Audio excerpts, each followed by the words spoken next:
Nosso estudo de hoje é a lição 50 do livro Justiça Divina, que tem por título Bem que nos falta. No estudo da perfeição, comecemos por vigiar a nós mesmos, corrigindo-nos em tudo aquilo que nos desagrada nos semelhantes. Muitos pregam o desperdício dos administradores da causa pública e instalam-se entre as paredes domésticas como se devesse atravessar a existência numa carruagem de luxo, sobre lixo dourado. Outros criticam autoridades, apontando-as por verdugo do povo, e tiranizam no lar as mãos obscuras e generosas que lhes amassam o pão. Vemos os que amaldiçoam a guerra entre os povos e vivem no aprisco familiar com a truculência da fera solta. Há os que indicam a pena de morte para os irmãos que enlouqueceram na delinquência e manejam em casa o punhal invisível da ingratidão.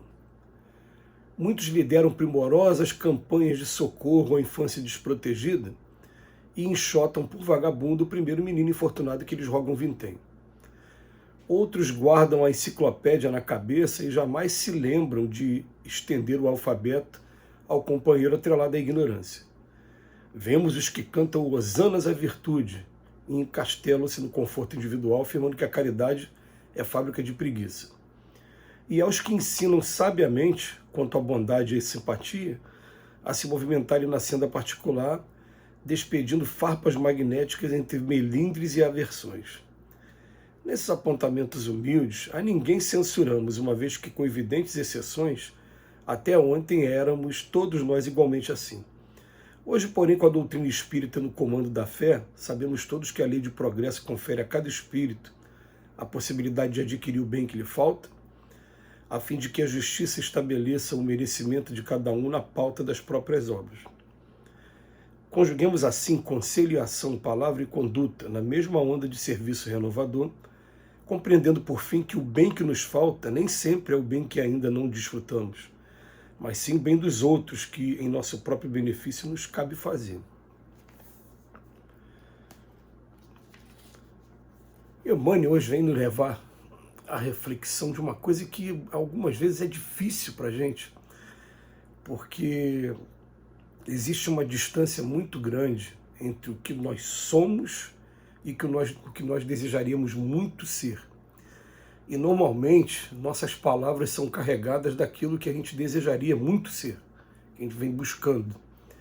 E é claro, é assim que a coisa deve ser mesmo. A gente vai e coloca uma meta. Eu quero muito aprender a ser uma pessoa que perdoa. Eu vou estudar tudo sobre perdão, por quê? Porque eu sou uma pessoa que tem dificuldade de perdoar. Se eu estou estudando tudo sobre perdão, é natural que quando eu vou ter uma oportunidade de usar a palavra, eu vou buscar os textos que mais me marcaram, aqueles textos que abordam a consciência no momento em que o perdão não estiver sendo utilizado, ela vem me chamar a atenção. Então eu fico com aqueles jargões, aquelas frases prontas, porque na verdade é uma necessidade minha.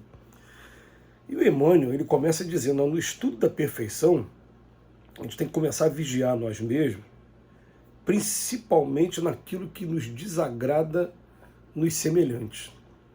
Então a gente começa a observar o que me desagrada muito nas pessoas. E a gente vai perceber que muitas das vezes o que desagrada demais nas pessoas é aquilo que a gente tem na gente ainda, e que a gente tem uma luta enorme contra esse defeito que a gente tem, contra esse problema que a gente tem.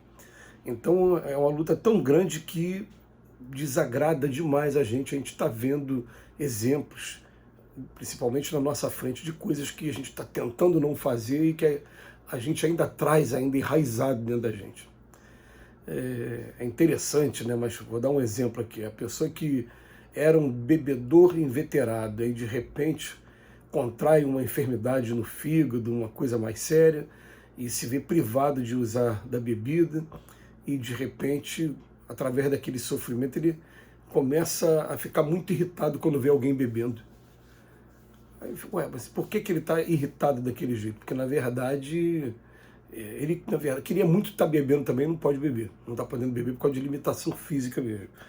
Então o Emmanuel traz alguns exemplos, fala, tem gente que, principalmente nos dias de hoje, que essas lições parecem são muito atuais, né? Tem hora que parece que o Emmanuel está falando de um assunto que aconteceu ontem, né? Nos dias de hoje se critica muito os políticos de todas as naturezas. Então, vem aqui falar para a gente, muitos pregam contra o desperdício dos administradores da causa pública.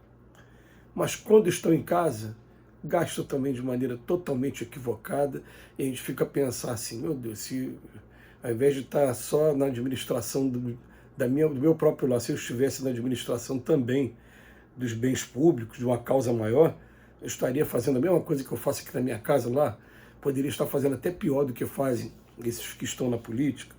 Aí depois fala, outros criticam autoridades, mas quando chegam em casa também tiranizam lá, eles são o dono da ordem dentro de casa. E fazem jus a isso, através de processos ainda de violência, seja física, seja verbal.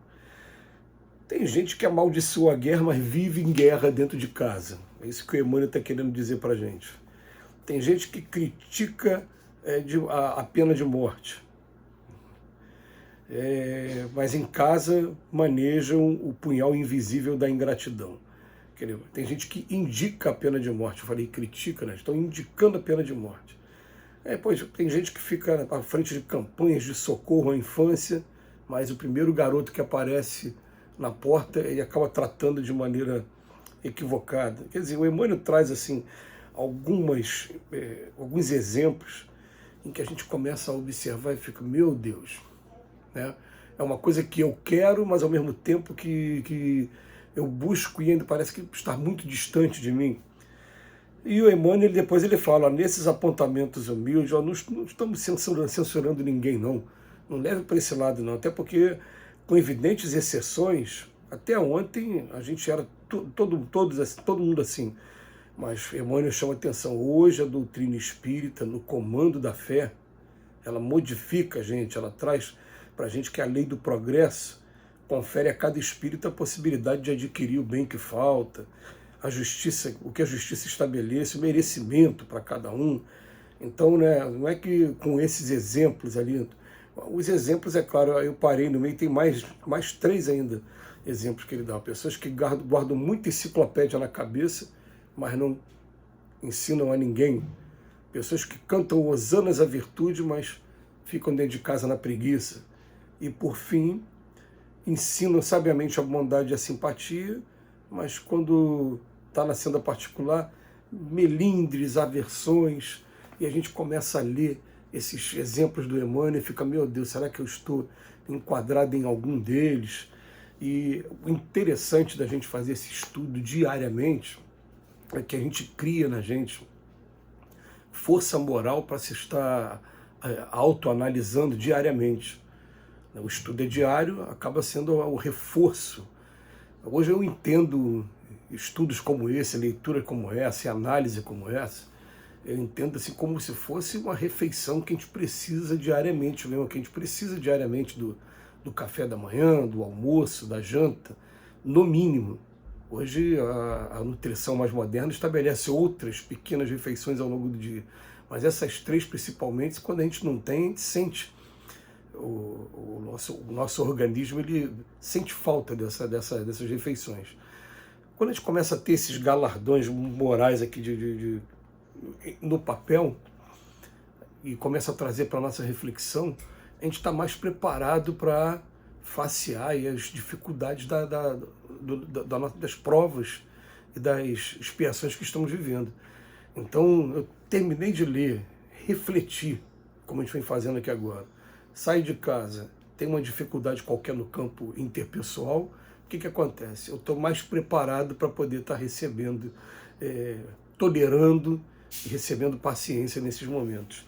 Então o Emmanuel termina falando assim, vamos conjugar assim, conselho e ação, palavra e conduta, na mesma onda de serviço renovador, compreendendo por fim que o bem que nos falta nem sempre é o bem que ainda não desfrutamos, mas sim o bem dos outros. Porque a gente fica o tempo todo criticando os outros. Quando vai falar de política, então, eu sou o primeiro a dizer, eu não me dou mais o direito de falar de político até o dia em que eu tomar coragem e estiver nesse meio e lá no meio provar que eu não me corrompo de maneira alguma. Aí sim, poderia falar do jeito que... Mas por enquanto, eu não sei como é que é a prova. eu prefiro respeitar e cuidar de mim mesmo. Que Jesus nos abençoe hoje e sempre.